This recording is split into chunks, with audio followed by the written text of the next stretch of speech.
Sir, you need to vacate this seat immediately. First class is for Platinum Elite passengers only. The words hung in the stale cabin air like a final verdict. The plane rocked gently in mid-turbulence as James Harrison looked up from his tablet, blinking once as he processed the sudden challenge. He didn't speak right away. Instead, he straightened in seat 1A, brushing an invisible wrinkle from his lapel, his breathing steady. He had flown this route dozens of times. He had earned every mile, every upgrade, every credential. But today, none of that seemed to matter. The lead flight attendant, Brenda Walsh, stood over him with crossed arms and a face that said she had already made up her mind. "You need to move to economy," she said again, louder this time, glancing at the other first-class passengers for support. A few heads turned, some leaned closer. In seat 1B, Arthur Finch, a well-dressed white man in a paisley tie, snorted and said with a smirk, "He doesn't belong up here. Probably wandered up front thinking no one would notice." Another passenger adjusted his camera phone, subtly beginning to record. "Before we continue, where are you watching from? If what's happening to James feels familiar, leave a comment below. Justice only matters when we speak up. Stay with us, because in just 25 minutes, this man turns the tables without ever leaving his seat." James set down his tablet and looked Brenda in the eye. "Check your records," he said calmly. "I'm in the right seat." Brenda's lips tightened. "Your ticket says economy. Take your assigned seat or we'll have to involve security when we land." She pulled a paper stub from her pocket and thrust it toward him. "Here, take this. You're assigned 24C. James glanced at it and didn't take it. "That's not my name," he replied. "And that's not my seat." Kevin Miller, the cabin supervisor, appeared behind Brenda, scrolling on his crew tablet with quick flicks of his finger. "Confirmed," he said loud enough for the nearby row to hear. "This passenger is not on the manifest for 1A. His booking must have been reassigned." He turned the screen briefly to show a blank space under James' name. "You've been flagged. You need to move." Arthur leaned forward again. C knew something was off. "This is first class, not charity seating." Murmurs rippled across the cabin as James sat still, breathing evenly, his fingertips resting on the armrest. "You're making a mistake," he said, "and every step you take is being logged." The plane shook gently again as the pilot adjusted altitude. Someone in 2D pulled out their phone. The screen of James's seat suddenly went dark. Kevin grinned. "You're disconnected now." James turned to him. "So are you." Brenda rolled her eyes. "We'll let the captain know you're refusing to comply." But she hadn't checked the passenger records thoroughly. She hadn't recognized the quiet force behind those calm eyes. James Harrison, age 58, wasn't just another businessman in a sharp navy blazer. He was the founder and CEO of Omnisys Solutions, the very firm that Apex Air had recently signed a multi-million-dollar contract with to modernize their passenger verification and seat reservation systems. The irony was thick, but James wasn't interested in theatrics. What mattered now was exposure. What mattered was letting them dig their own grave with each careless command. Behind him, in seat 2B, Sophia Diaz, an Omnisys systems analyst, watched quietly, already navigating her tablet to Apex Air's internal crew behavior records. In 3A, Daniel Croft, a seasoned CNN field correspondent, had started a discreet live stream, his camera angled low, his face unreadable. In 1C, Chloe Singh, an active Reddit user with a large following in r/aviation, had begun recording with a single tap. In the economy cabin, Olivia Reed, Omnisys's head legal advisor, was texting James updates from the system logs. Kevin just posted on crew chat, unauthorized in 1A. I'm tracking everything. Up in the cockpit, pilot David Chen tapped a button near his collar that activated his personal body cam, an unofficial safety measure he'd taken since the last time he saw a black passenger falsely accused. And on the other end of a private satellite line, Apex Air COO Diane Summers picked up her phone with a puzzled voice. "James," she said. "What's going on?" He spoke clearly into the seat console handset. "Diane, I want you to pull up Brenda Walsh's file specifically past passenger interactions." There was a pause. Then Diane's voice returned, hushed and troubled. "2 documented complaints, both racial bias.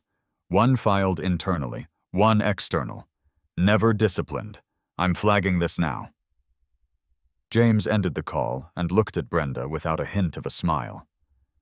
"You might want to prepare a statement," he said. "I don't think your supervisors are going to back you up much longer." Sophia's tablet pinged with confirmation Brenda's record was loaded. Kevin's recent system changes were visible. And Carol Jennings, the in-flight manager, was listed as recently locking James's profile without cause. Sophia sent a quiet text to James. "Everything's here. You're clear." "She's not." James nodded. The cabin rumbled again, but it wasn't just the engines now. The tension was shifting. People sensed something was unfolding beyond a seating dispute. Chloe Singh looked up from her phone and said aloud, just loud enough to carry this man's not causing a scene. "He's being targeted." A few passengers murmured. Arthur scoffed. "He's overreacting. Just take the damn economy seat." Kevin looked toward Brenda. "Want me to print a removal notice?" Brenda nodded. "Do it." James raised his voice not in anger, but with conviction. "Do that, and you'll be explaining it on every major network before we land." It was already too late.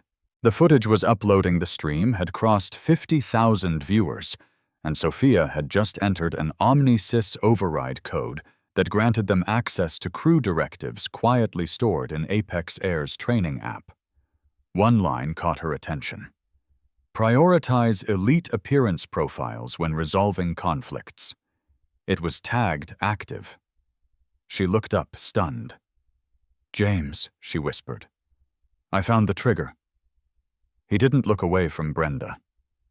"Send it, because in 25 minutes justice wouldn't just be spoken, it would be automated." The cabin lights dimmed slightly as turbulence persisted, but the tension brewing in first class had nothing to do with the weather. Brenda Walsh returned to the front row with a new strategy this time, with the microphone in her hand. She clicked it on, cleared her throat, and addressed the entire cabin in an even tone that barely masked the panic behind it. "Ladies and gentlemen, we're addressing a security concern in the forward cabin. Please remain seated and refrain from recording or engaging." The announcement dropped like a stone in water. Conversations halted. Heads turned. Kevin Miller, already seated at the jump seat nearby, tapped into the crew app again and publicly flagged James Harrison's seat as compromised. His caption read, "Potential risk in 1A, no confirmed ID match." In the row ahead, Arthur Finch shot James a disgusted look, stood up despite the fastened seatbelt sign, and shoved James's shoulder. "You heard her," he barked. "This is about our safety. Apex is just protecting us." James stayed seated, his jaw tight, but his voice level. "Touch me again," he said, "and I promise your name will be known for all the wrong reasons." Chloe Singh, who had stayed silent until now, stood as well, her voice strong and pointed. "Where's the evidence?" she asked. "You're accusing this man of what exactly?" Kevin snapped his head toward her. "Ma'am, I need you to sit down immediately." Passengers, now visibly anxious from the turbulence and the rising tension, began to murmur louder. "Remove him," someone said. "Why are they letting this continue? Why is he resisting?" James looked straight ahead and spoke to no one in particular. "This is criminal slander." Brenda didn't flinch. She turned to Kevin and whispered something unintelligible. And moments later, Kevin tapped a new command into the app. James's reservation was now marked restricted. The screen at 1A blinked and shut down again. Kevin leaned in. "You're not staying here," he said coldly. "Your record's locked. You've been removed from the manifest." Carol Jennings, the in-flight manager, who had been watching from a few rows back, stepped forward and whispered to Brenda, "He's a problem. Do it now." With a simple click on her tablet, Carol locked James's Sky Flyer profile using their satellite link. A chime rang in the cabin. James, now glancing calmly between them, said, "You're all exposed, and you don't even realize it." Arthur turned to the cabin. "Come on, folks, who wants this guy up here?" He laughed and pointed. "First class isn't a shelter. Apex is for elites." Kevin, emboldened, approached with a folded sheet of paper in hand. "Mr. Harrison, this is your formal removal notice. You're to move to the economy section immediately or face legal consequences." Phones lit up, screens glowed. James didn't touch the paper. Instead, he glanced down at his smartwatch. "This is being documented," he said. "All of it." Then came a quiet moment of memory. James's mind clear. Despite the storm around him, flashed back to a conference in 2011 where a boardroom of white investors told him Omnisys would never win FAA contracts because aviation is about legacy, not disruption. That was the day he began designing Omnisys's proprietary conflict tracking system, and it was running now. In the cockpit, David Chen adjusted his headset and checked a secondary feed he had just overheard Carol, via a mistakenly open crew channel, mutter older black men like him never fit right in first class. David blinked. Then he reached for his phone and quietly texted the quote to Chloe Singh in 1C. Her eyes widened as she read the message. She looked over at Daniel Croft, who nodded silently. He had captured Carol's voice, too, from his live stream in Seat 3A. "We've got it," he whispered. "We have the motive." In a matter of seconds, Daniel's CNN feed crossed 150,000 live viewers. The headline beneath the video read, "Bias in the Sky, Apex Passenger Faces Allegations with No Proof." In her seat, Chloe was already typing.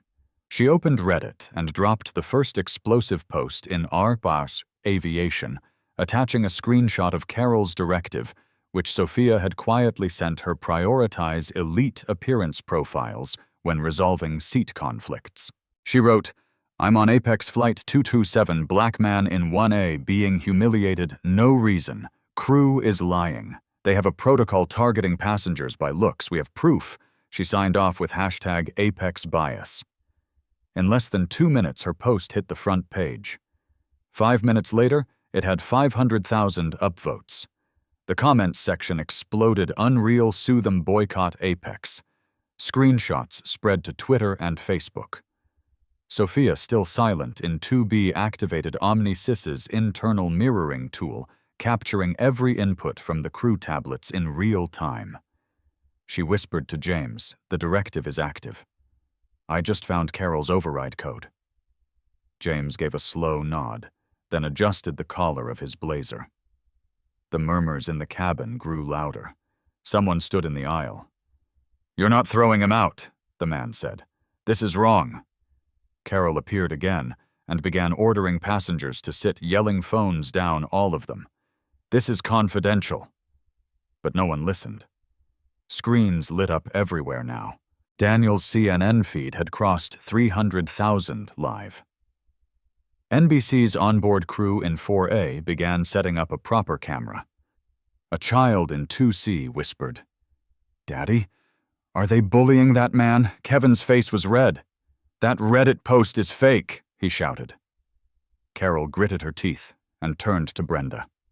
"Confiscate the phones, I don't care how." But she didn't move. She had seen the same thing everyone else had. The entire cabin, first-class economy, and beyond was watching, and the world was watching with them. The air inside the first-class cabin had become thick with noise tension and digital heat.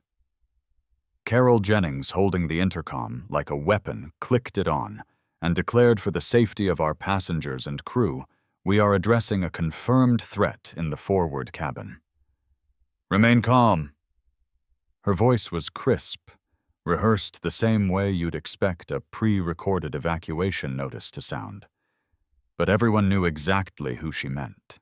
Arthur Finch, never one to miss a performance, stood up, snatched a drink coaster from the service tray, and flung it at James Harrison's chest with a sneer. "This seat's not yours. You were never supposed to be here," he said loud enough for every aisle to hear. The coaster bounced harmlessly off James's navy blazer, landing face down beside his tablet. James didn't move.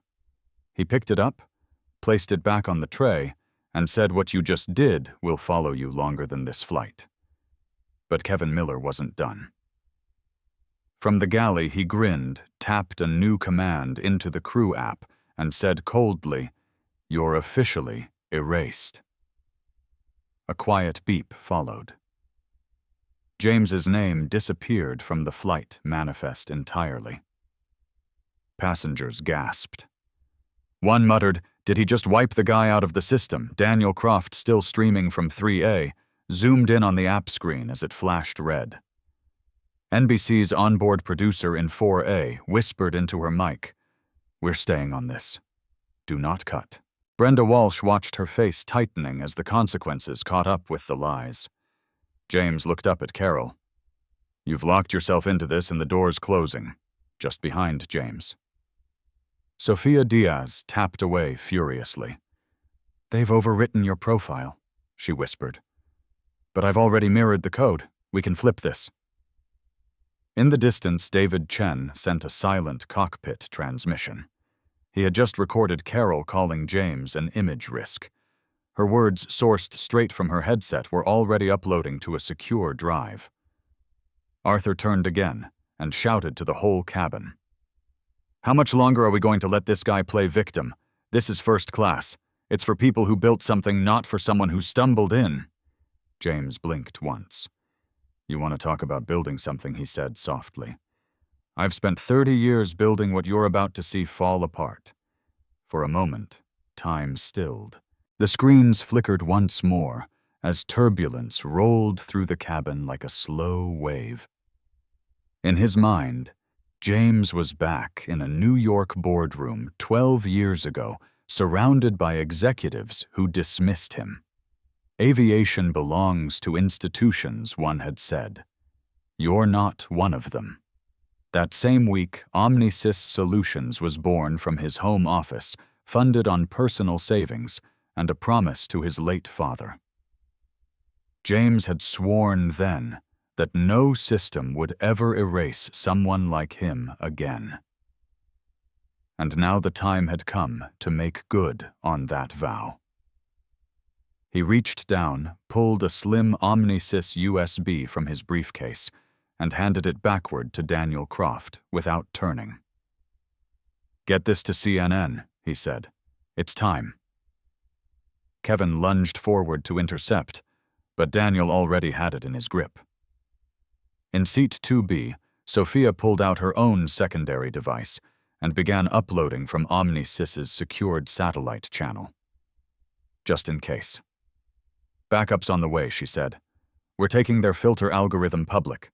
In the aisle, passengers whispered, "Did he just say CNN? Is he leaking something?" Carol caught on. "Stop them!" she barked at Brenda. "Shut this down now." But Brenda didn't move. She'd seen enough. 10 rows back, Olivia Reed's phone pinged. "CNN online," the message read. "Uploading now." In 3A, Daniel opened the USB and launched the file Apex Internal Filtering Protocol PDF. The document was horrifying. a coded algorithm that factored race, age, and attire into automatic seat validation checks.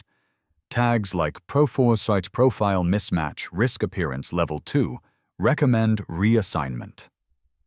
Within 2 minutes, the file hit CNN. Calm under the headline Exclusive Apex's internal system penalizes passengers based on appearance.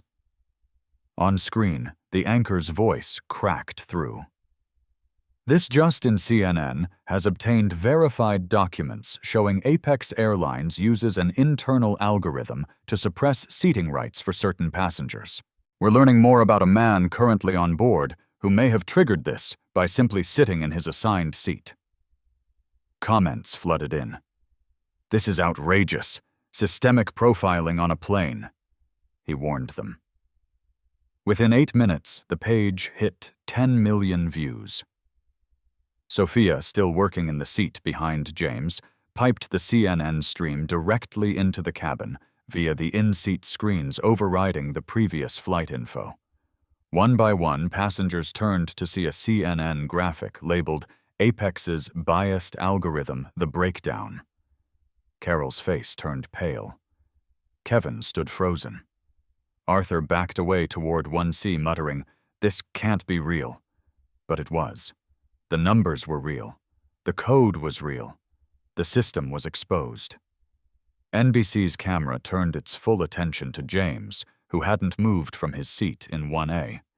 He picked up his tablet, refreshed the feed, and saw the headline for himself. A quiet vibration buzzed on his wrist. It was Olivia.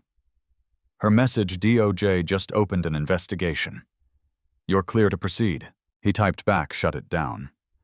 Sophia leaned forward. "You sure?" He nodded once. "Kill switch protocol." She tapped the icon on her dashboard. Omnisys console command ready. Daniel looked at James. "You planned for this?" James replied simply. "I planned for every version of this." The cabin was silent. Every screen showed the same image now, Apex's algorithm exposed, streaming live on CNN. In 1C, Chloe Singh posted the video feed to RSR's Aviation, with the caption, "He warned them, they didn't listen." The post surged past 1 million upvotes within minutes. Carol turned and hissed to Brenda, "Tell the pilot to lock the system, block all external access." But in the cockpit, David Chen had already overridden the order. "Too late," he said aloud to no one. "It's out." James looked around the cabin not to savor the moment, but to mark it. This wasn't about revenge. It was about visibility. "You tried to erase me," he said calmly to Kevin, Brenda, and Carol. "But I designed the system you used, and I kept a back door open always."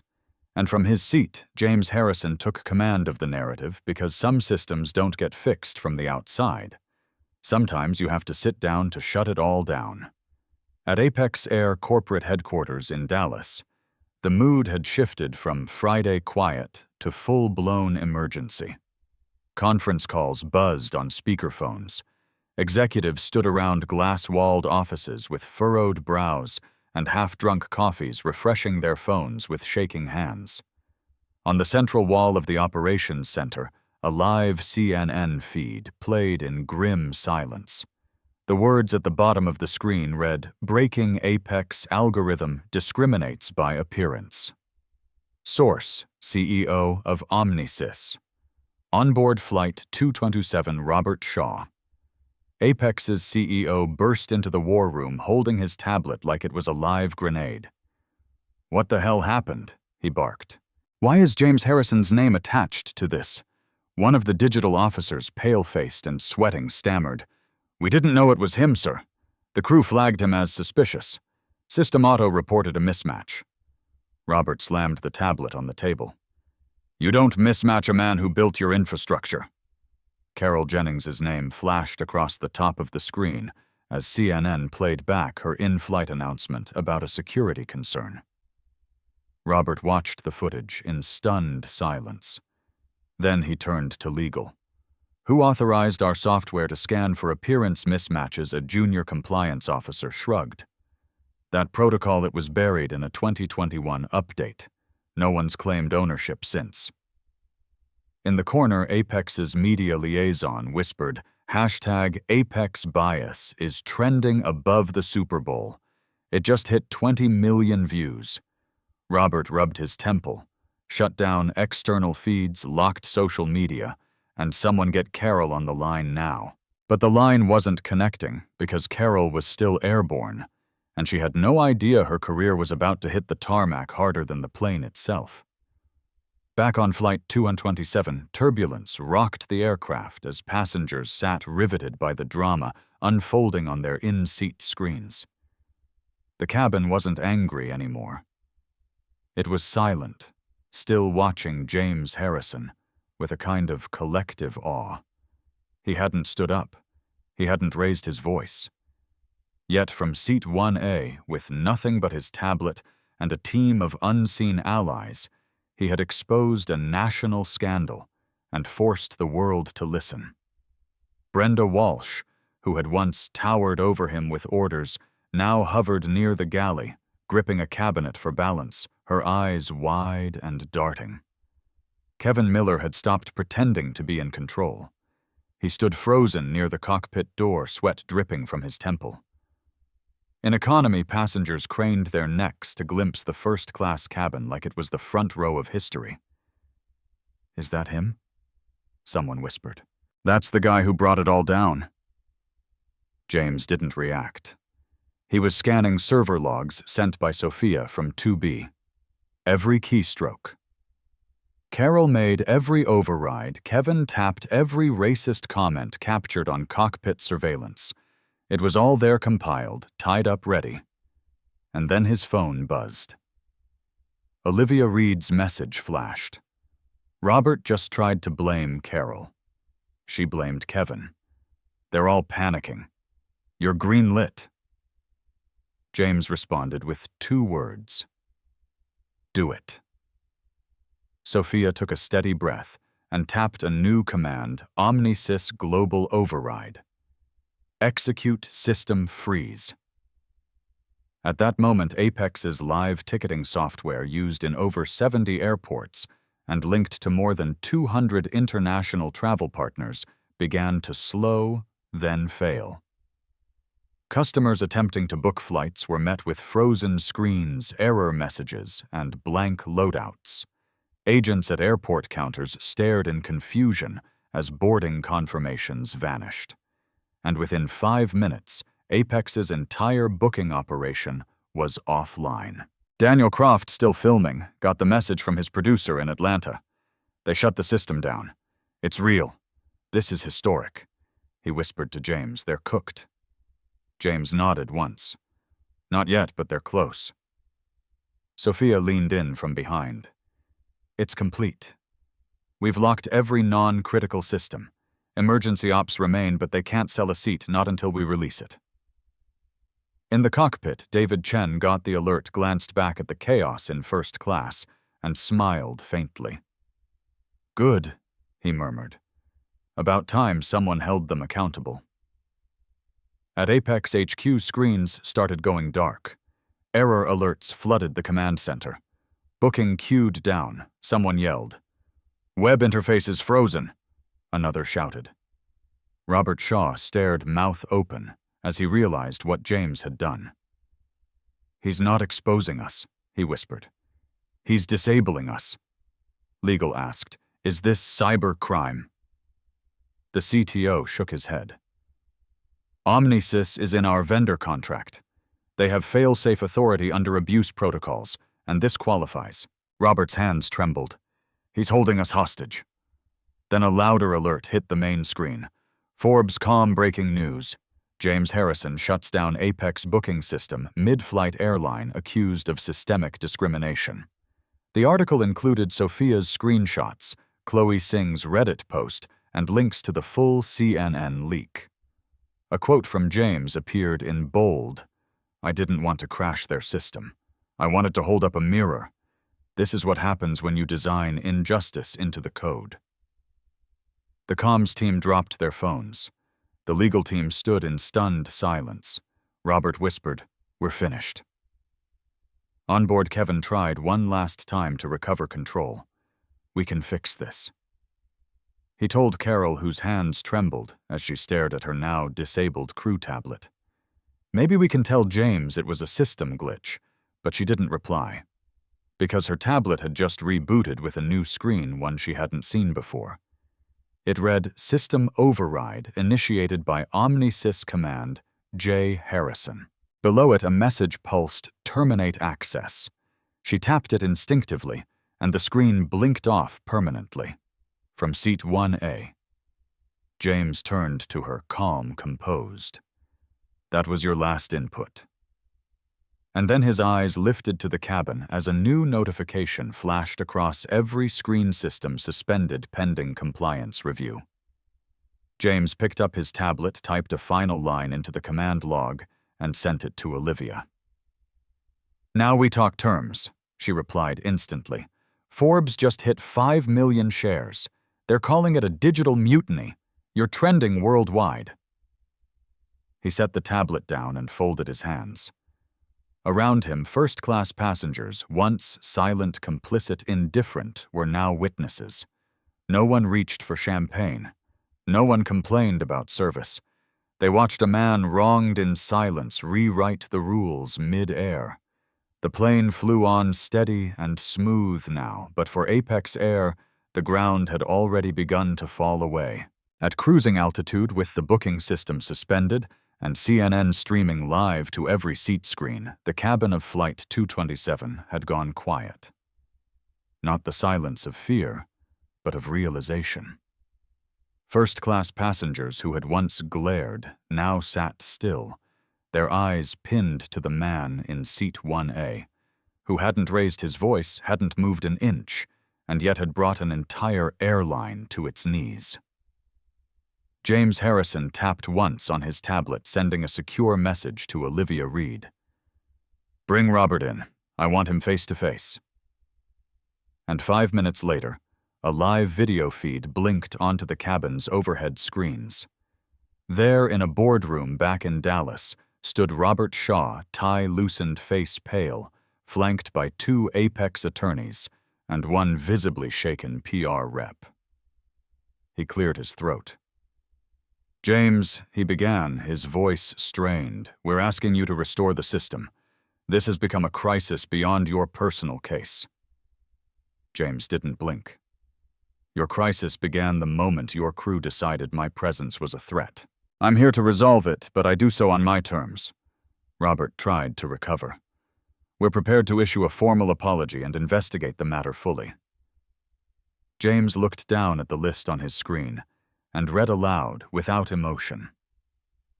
Fire. Brenda Walsh. Fire Kevin Miller. Fire Carol Jennings. Ban Arthur Finch from future flights. Acknowledge your algorithmic bias publicly. Then we talk about restoring your system.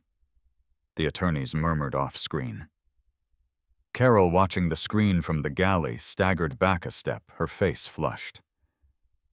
He can't do this, she whispered. But the crew tablets were still locked, still flashing James's override. They could do nothing but watch. Robert swallowed hard. We'll need a moment to confirm termination protocols. James raised one brow. You don't have a moment. Your booking loss is just past $14 million. Every minute is a mile deeper. Kevin's arms folded and jaw clenched. Shook his head. This is a setup. You people and your... He stopped himself, realizing too late the entire plane was listening. Daniel Croft's CNN stream was now echoing that moment to viewers across the country. Brenda tried to step forward. I didn't mean harm. I was just doing my job. But James turned to her, measured and cool. Your job was to serve, not to decide who deserves dignity. A tone sounded. Olivia's message appeared. Legal just authorized the terminations. They're doing it live, all 3. A new feed appeared on screen showing Apex's boardroom as 3 internal emails were projected on the wall, termination of Brenda Walsh, flight services termination of Kevin Miller. Cabin supervisor termination of Carol Jennings in-flight operations. One by one, the three were formally dismissed. Robert looked up, the weight in his voice unmistakable. "They're gone. We've done as you asked. Now please unlock the system." James didn't answer immediately. He turned to look at Brenda, who now stood hollow-eyed, clinging to the edge of the galley wall. Kevin's fists clenched. Carol, already seated in the rear, stared straight ahead, as if hearing nothing. Then James said quietly, "They're gone, but what they represented is not." Arthur Finch, still seated in 1B, leaned back and muttered under his breath. "This is absurd. They're letting you play judge-jury," James cut in. "Mr. Finch, you kicked a man's briefcase. You incited bias. You weaponized perception. And you will never fly Apex Air again." Robert nodded grimly on screen. "Your frequent flyer status is revoked permanently." Arthur stood furious and was promptly told by a flight attendant to return to his seat or risk arrest upon landing. He sat silent, smaller. Then came the moment no one expected. Robert looked up and asked, "Who are you, James?" The question wasn't rhetorical. It carried a kind of desperation, as if realizing too late that they'd underestimated the man in seat 1A. James closed his tablet, folded his hands, and spoke to the entire cabin, the airline board, and millions watching live. "I am James Harrison, CEO of Omnisys Solutions, former FAA Senior Systems Consultant Architect of 3 aviation security frameworks. The systems you rely on, I designed them. The back doors you didn't know about, I built those too. And when I boarded this flight, I didn't come here to wage war. I came here to observe. But what I saw couldn't be ignored." The silence that followed was heavy. Daniel's live stream jumped to 9 million viewers in less than 60 seconds. Chloe Singh's Reddit thread surged again as people clipped James's words into quote cards. "I didn't come to wage war. I came to observe." Robert sat back in his chair. "We had no idea." James replied, "That's the problem." And then, just as the moment reached its apex, came the final twist that would define the headlines. Olivia Reed posted a statement to TMZ, verified and timestamped. "FAA confirms James Harrison as former regulatory advisor for federal flight systems. Omnisys Solutions currently holds over 60% of market share in aviation algorithm licensing." Alongside it was a short video, a clip from 2016 of James speaking at a federal aviation conference. The greatest threat to safety, he'd said then, is not turbulence. It's arrogance dressed as policy. That clip alone hit 15 million views within an hour. Yet even with all his power, James didn't seek destruction. He turned to Kevin, who stood stiff in the corner. "You get one option: retraining. You'll enroll in Omnisys's bias reform program. And if you pass, you'll have a job. Not in first class, but in freight logistics, where you'll learn to handle weight without breaking people." Kevin's voice caught. "You'd give me a second chance." James nodded. "I'm not here to cancel. I'm here to correct," passengers murmured. A few clapped. A woman in 2D whispered, "That's real leadership." And in that moment, James Harrison wasn't just the man who shut down an airline. He became something greater, an agent of accountability, who proved that justice doesn't always shout. Sometimes it simply sits down and waits for the world to catch up. 3 days after flight. Landed in Seattle.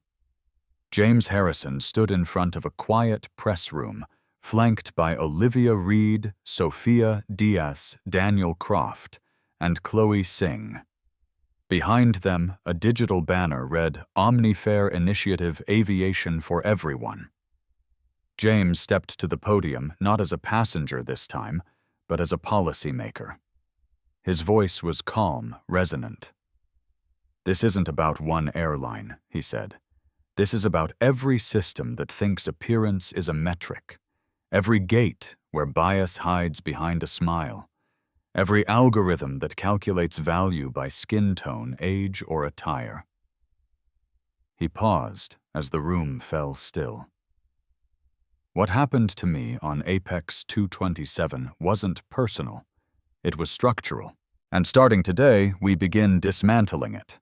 With that, James unveiled OmniFair, a sweeping reform mandate adopted by Apex and 5 major U.S. airlines within 48 hours. It included mandatory anti-bias training for all crew real-time behavior auditing via OmniSys sensors and the elimination of all visual risk score algorithms.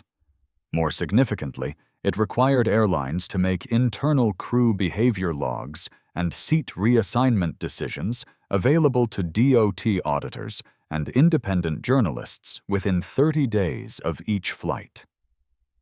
Industry leaders grumbled behind closed doors, but the public wasn't asking anymore, they were demanding.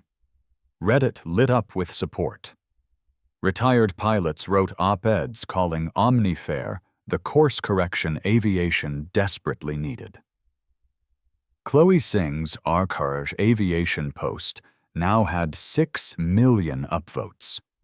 Daniel's CNN interview with James became the most watched segment of the week. Even passengers who once sat in silent complicity were now calling for reform in online testimonies. But beneath the applause and headlines, something darker was brewing. Sophia, reviewing log data from the system shutdown, noticed a pattern dozens of third-party access requests pinged Apex's servers seconds before James's override. She traced the source to a contractor with no known affiliation with OmniSys. Curious, she dug deeper. What she found blew the story wide open. Apex hadn't just profiled passengers based on appearance, they had been selling those profiles. Every biometric trigger, every flagged risk seat, every complaint filed and suppressed, all of it was being bundled into behavioral data packages and quietly sold to private firms, insurance companies, travel brokers, and even political research groups. When Sophia showed the files to James, he didn't speak for a full minute. Then he said, "We don't just have a bias problem, we have a privacy crisis." Olivia verified the leak, and Daniel ran the story on CNN's special report under the title, "Flight Risk: The Hidden Economy of Passenger Profiling." The public outrage was immediate and seismic. A retired flight attendant turned whistleblower revealed she had been offered bonuses to input supplemental assessments on high-risk-looking passengers' code for anyone who made elite flyers uncomfortable. Within 72 hours, Apex stock fell 62%. Congressional leaders called emergency hearings.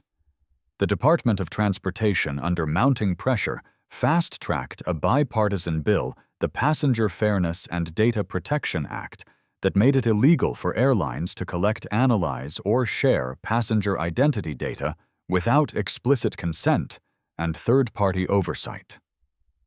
Airlines scrambled to adjust. Apex's competitors quietly reached out to OmniSys, asking to license OmniFair tools before their own skeletons hit the light. But James refused exclusive contracts. Reform, he said, in a joint statement with Chloe and Sophia, is not for sale. While the aviation world tried to catch up, James stayed grounded literally and figuratively. He visited a flight academy in Atlanta, talking to young black pilots who had watched his story unfold like a movie, but felt its truth like scripture. He told them, "You're not guests in this industry, you're architects. Start designing like it." He didn't mention Carol Jennings or Kevin Miller again, not in public. But word spread that Kevin, now in retraining, had been assigned to OmniSys's logistics division in Chicago. His first assignment, an internal audit on crew treatment patterns. A small, quiet penance, but one that mattered. The system had cracked. The code had been rewritten. And James had done it without yelling, without rage, without ever standing up from his seat. Not because he couldn't, but because power sometimes speaks loudest when it doesn't move at all. 2 months after the storm that grounded Apex Air's digital empire, the dust had settled, but the memory had not. Carol Jennings's name had quietly disappeared from the industry. Her LinkedIn profile deactivated her pension under review. Last anyone saw, she was working at a private charter company in Reno, filing invoices under a new department title, Operations Support. Brenda Walsh had taken a job at a hotel in Oklahoma City, folding towels behind closed doors. Guests never saw her. Her silence had grown louder than any broadcast.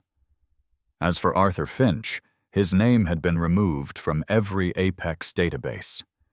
The company released a vague statement citing customer conduct violations, but the real sentence came from the court of public perception.